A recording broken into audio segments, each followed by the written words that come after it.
மா, அண்ணனையும் கூப்பிட்டாங்க. இப்ப கேஸ் வேற ஆரம்பிக்க போகுது. நம்ம வக்கீல் இன்னும் வரலையேம்மா.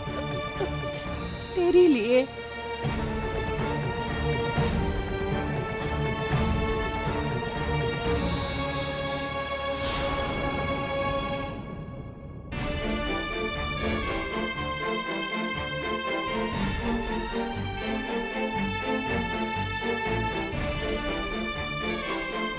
யுவர் ஆனர், இந்த குற்றவாளி கூண்டில் இருக்கும் சுந்தரம் ஊர் பஞ்சாயத்து தலைவரா இருக்காரு. பஞ்சாயத்து தலைவருங்கிறப்போ அவருக்குன்னு ஊருக்குள்ள செல்வாக்கு இருக்கும்ல. இவர் அந்த செல்வாக்க தவறா பயன்படுத்தி தப்பான ஆளுங்களை கூட்டிக்கிட்டு வந்து ஊருக்குள்ள ஒரு சிட்ஃபண்ட் கம்பெனி ஆரம்பிச்சு ஊர் ஆளுங்க கிட்ட பணத்தை வாங்கி ஏமாத்திருக்காரு.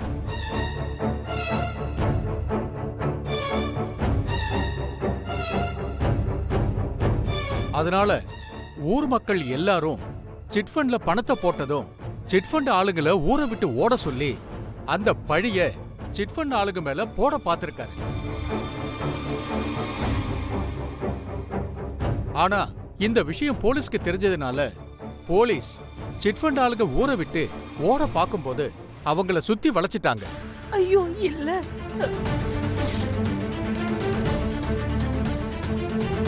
சிட்ஃபண்ட் ஆளுங்க போலீஸ்ல மாட்டினா சுந்தரம் மாட்டிப்பாருங்கிறதுனால அவர் மகன் கரிகாலனை வச்சு சிட்ஃபண்ட் ஆள சுட்டு கொண்டிருக்காரு. ஐயோ கடவுளே. இல்ல, ஐயோ,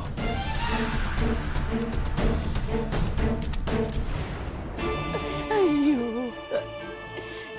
நடக்காததெல்லாம் சொல்றாங்களே, இப்படி பண்றாங்களேப்பா. நடக்காததெல்லாம் நடந்ததா சொல்றாங்க. இப்படி அபாண்டமா என் புள்ள மேல பழி மேல பழி தூக்கி போடுறாங்க. தைரியமா இருங்க. இவங்க நல்லாவே இருக்க மாட்டாங்க.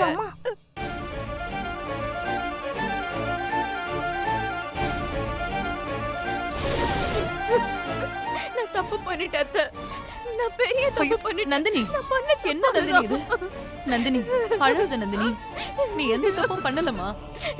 இல்ல அத்தை, அந்த துப்பாக்கி மட்டும் நம்ம கிட்ட இருந்திருந்தா கரிகாலனை எப்படியாவது காப்பாத்தி இருக்கலாம். ஏதாவது ஒரு பிரச்சனைனா எங்களுக்கு நீதான் தைரியம் சொல்லுவ. இப்ப நீயே அழுதுகிட்டு இருந்தா எப்படி நந்தினி? தப்பு பண்ணிட்டதா நீயா நினைச்சு அழுதுகிட்டு இருக்கிறதுனால நடந்தது எதுவும் மாறிடாது. நடக்க போறதும் மாற போறதில்ல. அத மாத்துறதுக்கு நாம தான் ஏதாவது முயற்சி பண்ணணும் நந்தினி. அப்பதான் ஏதாவது நல்லதா நடக்கும். அதுக்கு என்ன பண்ணணும்னு யோசிக்காம நீயே இப்படி உடைஞ்சு போயிட்டா எப்படி? அந்த சிட்ஃபண்டுக்காரனை கரிகாலன் தான் கொன்னுட்டதா கரிகாலனே நினைச்சான். ஆனா நீ அத நம்பாம கரிகால அவனை கொல்லலங்கிறத கண்டுபிடிச்ச. அந்த துப்பாக்கியும் நீதான கண்டுபிடிச்ச. இப்ப வக்கீல் வரலன்னு அழற. வக்கீல் வரலன்னா என்னம்மா? துப்பாக்கி கிடைக்கலன்னா என்ன? என் புள்ளைய காப்பாத்த உன்னால முடியும். நான் உன்னை நம்புறேன். எப்பவுமே நல்லவங்கள அந்த ஆண்டவன் கைவிட மாட்டாமா. அவங்கள காப்பாத்த அந்த ஆண்டவன் ஒரு வழி காட்டுவான். ஆனா அந்த வழியை நாம தான் தேடி கண்டுபிடிக்கணும். தேடுனா கரிகாலனை காப்பாத்துறதுக்கு கண்டிப்பா ஏதாவது ஒரு வழி கிடைக்கும் நந்தினி.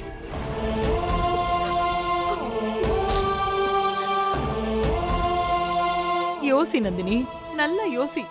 கரிகாலனை காப்பாத்த கண்டிப்பா ஏதாவது ஒரு வழி கிடைக்கும்.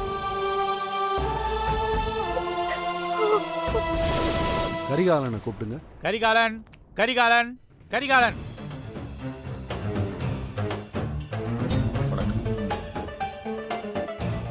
கடவுளே, நந்தினி எப்படியாவது கரிகாலனை காப்பாத்திரணும்.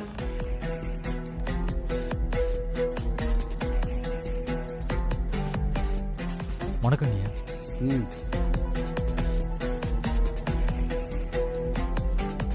இவங்க 2 பேரும் குற்றத்தை ஒத்துக்கிட்டாங்களா? 2 பேருமே அவங்க செஞ்ச குற்றத்தை ஒத்துக்கிட்டாங்க யுவர் ஆனர். இல்லைங்க ஐயா, என் பையன் கொலை பண்ணல. இவன் கொலை பண்ணிட்டு தான் தப்பா நினைச்சுதான் வாக்குமூலம் கொடுத்திருக்கான். இவன் அந்த கொலை செய்யலன்றதுக்கு ஆதாரம் இருக்கு. ஆதாரம் இருக்கா? எங்க இருக்கு? எங்க வக்கீல் கிட்ட இருக்கு. உங்க தரப்பு வக்கீல் இன்னும் ஆளையே காணுமே. எங்க போனார் அவரு?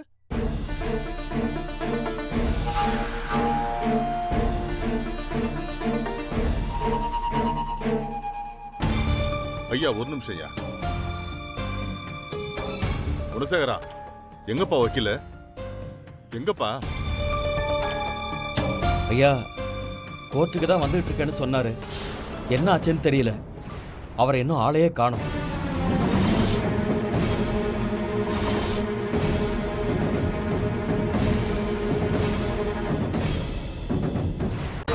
கேஸ் ஆரம்பிக்கிறதுக்கு முன்னாடி கோர்ட்டுக்கு வரணுங்கிறது கூட ஒரு வக்கீலுக்கு தெரியாதா? யாரு உங்க வக்கீல்? அவங்க வக்கீல்னு முதல்ல யாருமே இல்ல யுவரானர். இல்ல, அவங்க சொல்ற மாதிரி ஆதாரம்னு எதுவுமே இல்ல. இல்லாத வக்கீல் கிட்ட ஆதாரம் இருக்குன்னு பொய் சொல்லி கோர்ட்ட குழப்ப பாக்குறாங்க. ஐயோ,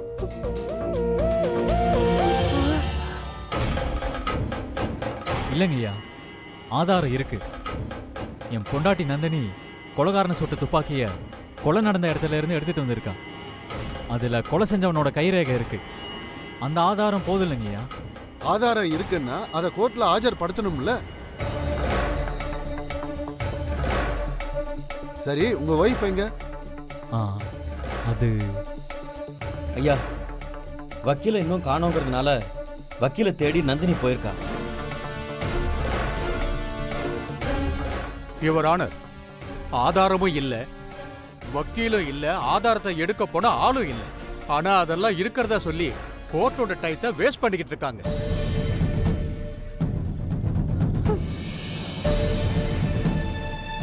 இது எல்லாமே கேஸ திசை திருப்பறதுக்காக இவங்க போடுற டிராமா யுவரானர். இவங்கள கையும் களவுமா பிடிச்சப்போ இவங்க 2 பேருமே பண்ண குற்றத்தை இவங்க வாயாலேயே ஒத்துக்கிட்டாங்க. ஆனா இப்போ கேஸ் கோர்ட்டுக்கு வந்ததும் தண்டனை கிடைக்கும்னு பயத்துல மாத்தி மாத்தி பேசுறாங்க. குற்றவாளிக்கு இவங்க தான். அதனால இவங்க 2 பேருக்கும் அதிகபட்ச தண்டனையா 10 ஆண்டுகள் சிறை தண்டனை வழங்குமாறு தாழ்மையோடு கேட்டுக்கொள்கிறேன் யுவரானர்.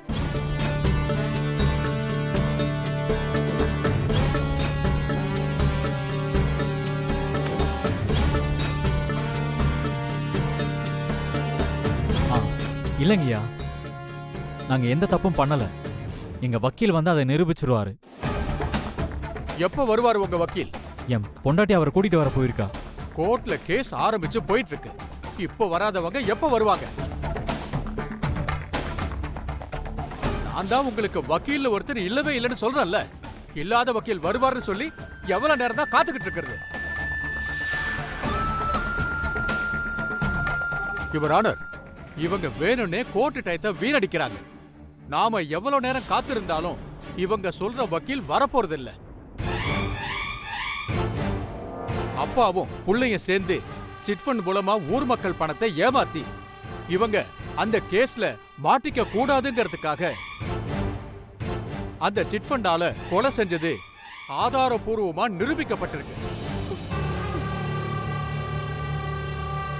அதனால அதிகபட்ச தண்டனையே இவங்க 2 பேருக்கும் வழங்குமாறு தாழ்மையோடு கேட்டுக்கொள்கிறேன் யுவரானர்.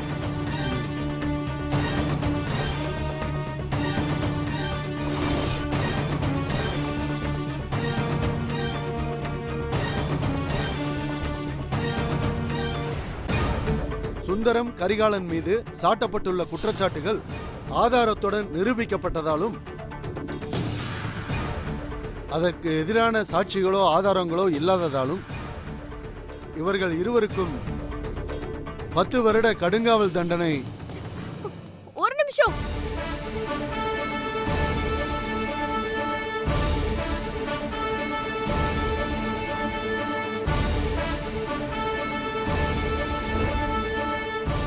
என்னப்பா, வக்கீல் இல்லாம இவ மட்டும் வந்திருக்கா?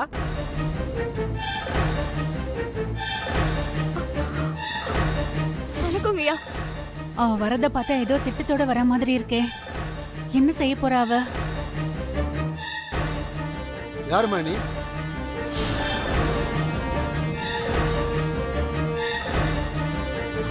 நான் கரிகாலனோட ஒய்ஃப். நீங்க ஏதோ வக்கீல கூட்டிட்டு வர போறதா சொன்னாங்களே, வக்கீல் வந்துட்டாரா? அவர்கிட்ட ஆதாரம் இருக்காமே.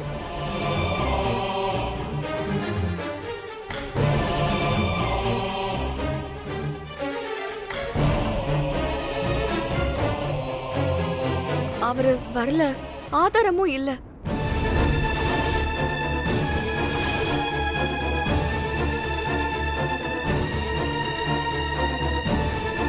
அப்புறம் எதுக்கு ஜட்மெண்ட் சொல்றப்போ குறுக்க வந்து கத்துனீங்க? எங்க வக்கீல் வராததுனால என் புருஷனுக்காக நான் வாதாடுறதுக்கு எனக்கு அனுமதி வேணும்.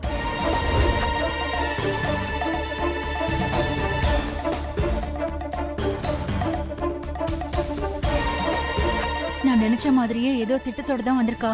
இவ வாதாடி ஏதாவது குழப்பம் பண்ணிட்டா என்ன பண்றது? யுவர் ஆனர், திடீர்னு வந்து இவங்க வாதாட போறேன்னு சொல்றதுக்கெல்லாம் அனுமதிக்கவே கூடாது.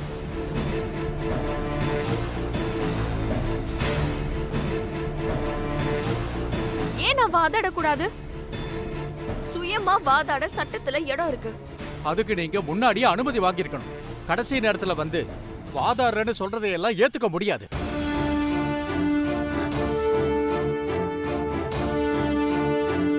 ஆயிரம் குற்றவாளி தப்பிச்சாலும் ஒரு நிரபராதிய தண்டிக்க கூடாதுன்னா நம்ம நாட்டு சட்டம் சொல்லுது. அதனால நீதிபதி ஐயா நினைச்சா என்ன அனுமதிக்கலாம்.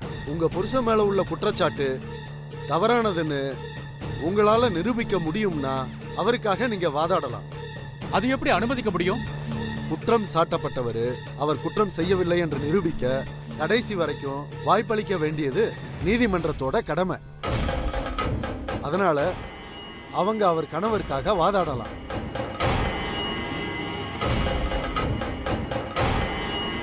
நந்தினி கரிகாலனுக்காக வாதாட போறாளா? ஆதாரம் இல்லாம இவ எப்படி வாதாடுவா? எப்படி ஜெயிப்பா?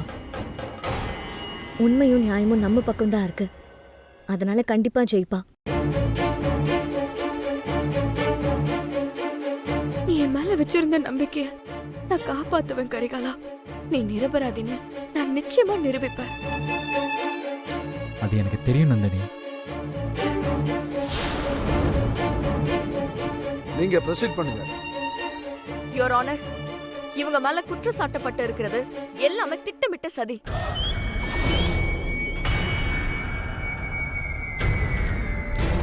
யாரோ ஒருத்தர் வேணும்னே எங்க குடும்பத்துக்கு கெட்ட பேர் வாங்கி கொடுக்கணும், எங்களை பழி வாங்கணுங்கிறதுக்காகவே செஞ்சிருக்காங்க.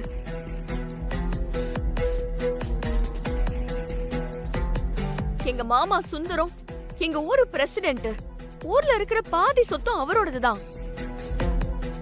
அப்படி இருக்கிறப்போ அவர் ஊர் மக்களை ஏமாத்தி பணம் சம்பாதிக்கணும்னு எந்த அவசியமும் இல்ல.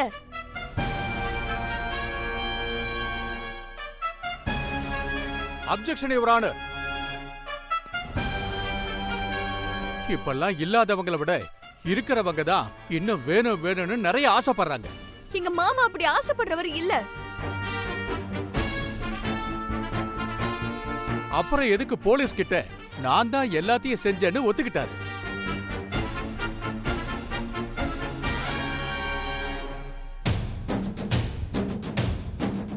ஊர் மக்கள் அவரை நம்பி பணம் போட்டதுனால அவராலதான் மக்கள் ஏமாந்துட்டாங்கன்ற குற்ற உணர்ச்சியில தான் அவர் அப்படி ஒத்துக்கிட்டாரு. அப்போ ஒத்துக்கிட்டவரு இப்ப ஏன் மறுக்கிறாரு? இது எல்லாமே தானா நடக்கல. சூழ்ச்சிங்கிறதே எங்களுக்கு இப்பதான் தெரியும். நீங்க சொல்றதுக்கெல்லாம் ஆதாரம் இருக்காமா? இருந்துச்சு, ஆனா இப்போ இல்ல. ஆதாரம் இல்லாம எதையும் பேசுறதுக்கு கோர்ட்ல இடமே இல்ல. யுவர் ஆனர், எதுக்குமே ஆதாரம் இல்லையா? நேரத்தை விரயம் பண்றதுக்காக தான் இதெல்லாம் பண்ணிக்கிட்டு இருக்காங்க.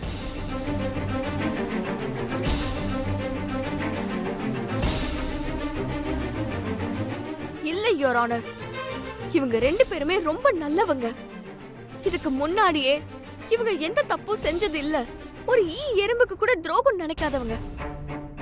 இவங்களோட நல்ல குணம் தெரிஞ்சுதான் பணத்தை பறி கொடுத்திருந்தாலும் ஊர்க்காரங்க யாரும் இவர் மேல கேஸ் கொடுக்கல.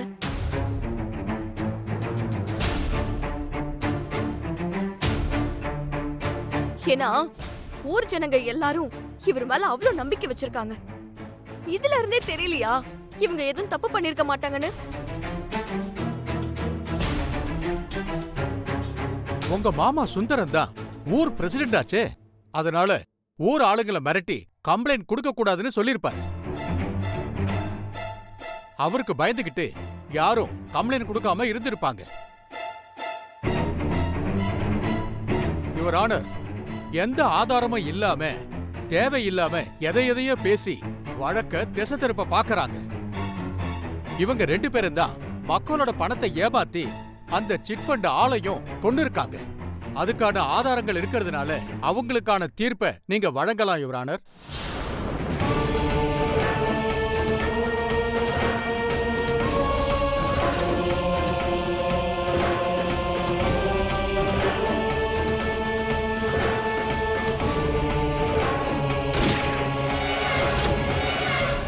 அந்த கொலையை என் புருஷன் பண்ணலங்கிறதுக்கான ஆதாரம் என்கிட்ட இருக்கு.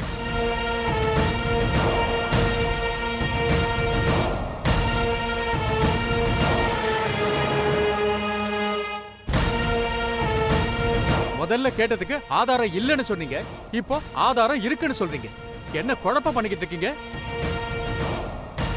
நான் எந்த குழப்பமும் பண்ணல. ஆதாரம் இருக்கு.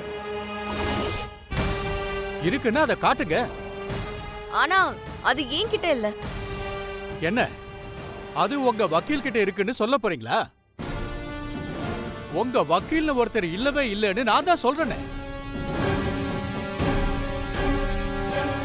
நான் சொல்ற ஆதாரம் எங்க வக்கீல் கிட்ட இல்ல, அது கோர்ட்ல தான் இருக்கு.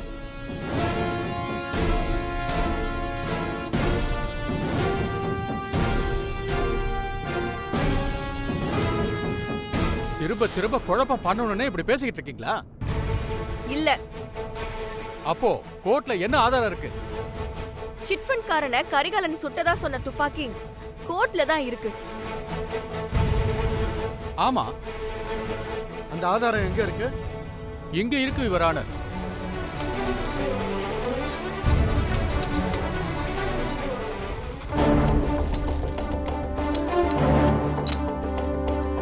அந்த துப்பாக்கி தான் ஆதாரமே. அந்த துப்பாக்கி எப்படி ஆதாரமா இருக்க முடியும்? அந்த துப்பாக்கியால தான் என் புருஷன் அந்த சிட்ஃபண்ட் காரரை சுட்டதா சொல்றீங்கல்ல? ஆமா. அந்த துப்பாக்கில நார்மலா எத்தனை குண்டு இருக்கும்? 6. ஒரு வாட்டி சுட்டதுக்கு அப்புறம்? இது என்ன கேள்வி? 5 குண்டு இருக்கும்.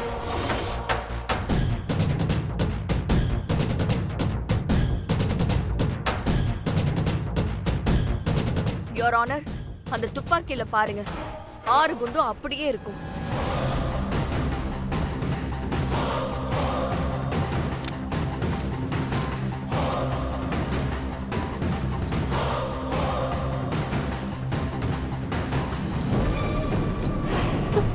அக்கா, என்னக்கா இது? இரு.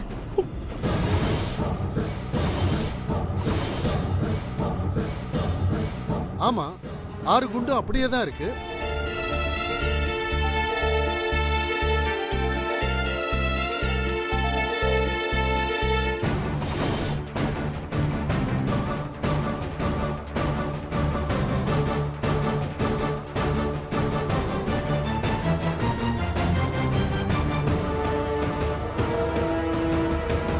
என் புருஷன் அந்த சிட்ஃபண்ட் காரனை சுட்டிருந்தா அதுல 5 குண்டு தானே இருந்திருக்கும்.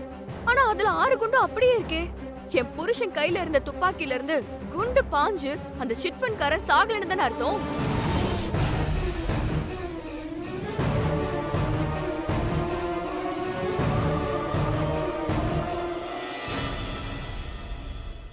அந்த சிட்ஃபண்ட் காரனை வேற யாரோட கொண்டிருக்காங்க. உண்மையான குற்றவாளி வெளியில தான் இருக்கான். அவனை தேடி கைது பண்ணாம எந்த தப்பையும் பண்ணாத என் புருஷனையும் என் மாமாவையும் இந்த கேஸ்ல குற்றவாளியாக்கி கோர்ட்ல கொண்டு வந்து நிறுத்திருக்காங்க. யுவர் ஆனர், இந்த ஒரு ஆதாரத்தை வச்சே தெரிஞ்சிருக்கும் என் புருஷனும் என் மாமாவும் எந்த குற்றமும் செய்யாத நிரபராதிங்கன்னு.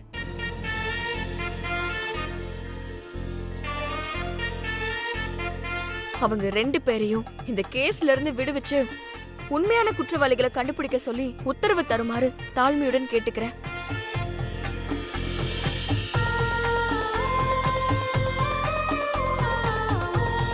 இரு வாதங்களையும் கேட்ட பிறகு சுந்தரம் கரிகாலன் மீது ஆதாரமில்லாமல் குற்றச்சாட்டுகள் வைக்கப்பட்டிருப்பதும், கரிகாலனின் மனைவியின் வாதத்தின்படி திட்டமிட்டு அவர்கள் இருவர் மீதும் பழி சுமத்தப்பட்டிருப்பதும் ஊர்ஜிதமாகிறது.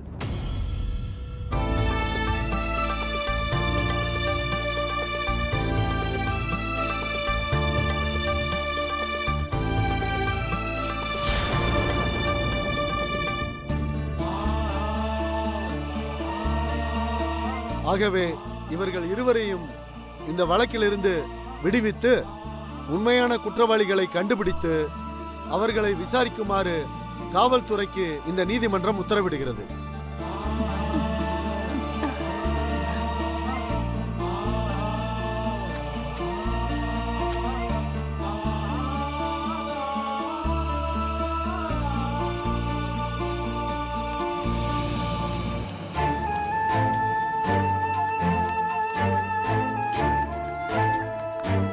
அண்ணா ரொம்ப சந்தோஷம் அண்ணா. இப்பதான் நிம்மதியா இருக்குப்பா. ரொம்ப நல்ல வேலை பண்ணாமா. எப்படியோ வெளியே வந்துட்டீங்கப்பா. ரொம்ப சந்தோஷமா இருக்கு. சாதிச்சிட்டம்மா. ரொம்ப சந்தோஷம். சொன்ன வார்த்தையை காப்பாத்திட்ட. என் புருஷனையும் என் புள்ளையையும் வெளியில எடுத்துட்ட. உனக்கு கோடான கோடி நன்றி சொல்லணும். என்னத்த எனக்கு போய் நன்றி எல்லாம் சொல்லிட்டு இருக்கீங்க? இது ஏன் குடும்பம். என் குடும்பத்துக்கு ஒரு பிரச்சனைனா நான் தானே அதை சரி பண்ணணும். நீ இப்படி சொல்றத கேட்கும்போது எவ்வளவு சந்தோஷமா இருக்கு தெரியுமா? நீ 100 ஆயுசுக்கும் உன் புருஷனோட சந்தோஷமா இருக்கணும்.